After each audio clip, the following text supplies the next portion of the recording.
আচ্ছা, নোয়াখালীতে আছেন না? অর্থাৎ ঢাকা থেকে যে ঈদ করতে আসছেন ফ্যামিলি নিয়ে, নোয়াখালীতে আছেন না আরো 2-1 দিন? তাহলে মানে কোথায় ঘুরতে যাবেন, কি করবেন এই চিন্তা করছেন, এই তো? আচ্ছা, আমি আপনাকে ছোট্ট একটা টিপস দেই। টিপসটা হচ্ছে ফ্যামিলি নিয়ে হোন্ডা কিংবা সিএনজি থেকে সোনাপুর থেকে ধরেন আপনি দক্ষিণে আলেকজান্ডার যে রোড, এই রোড ধরে হাঁটা শুরু করেন। আর সেখানে কোথায় পাবেন এই সূর্যমুখী ফুলের বাগানটা, সেটা একটু পরে বলে দিচ্ছি। তার আগে বাগানটা একবার এক পাক ঘুরে দেখান। ডানে পাবেন মোটামুটি বেশ বড় একটা বাগান, যদিও এর চেয়ে বড় সূর্যমুখী চাষ হয়েছে সুবর্ণচর উপজেলা যেটা, সেটার সামনে।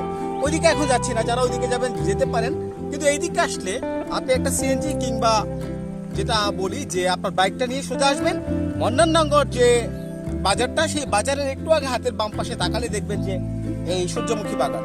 এখানে এসে আপনি আপনার ফ্যামিলিকে নিয়ে ঘুরে যেতে পারেন। তবে একটা কথা মাথায় রাখতে হবে যে বাগান নষ্ট করা যাবে না, বাগানের মধ্যে সেই সূর্যমুখী ফুল ছেড়ে যাবে না, এত কিছু।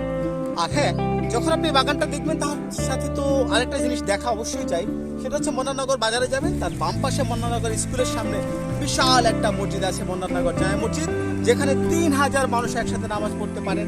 এবং নোয়াখালীর একটা দৃষ্টিনন্দন জামে মসজিদের মধ্যে এটা হচ্ছে অন্যতম একটি। সুতরাং এখানে যারা ঘুরতে আসবেন তারা অবশ্যই সেই মসজিদটা দেখে যাবেন।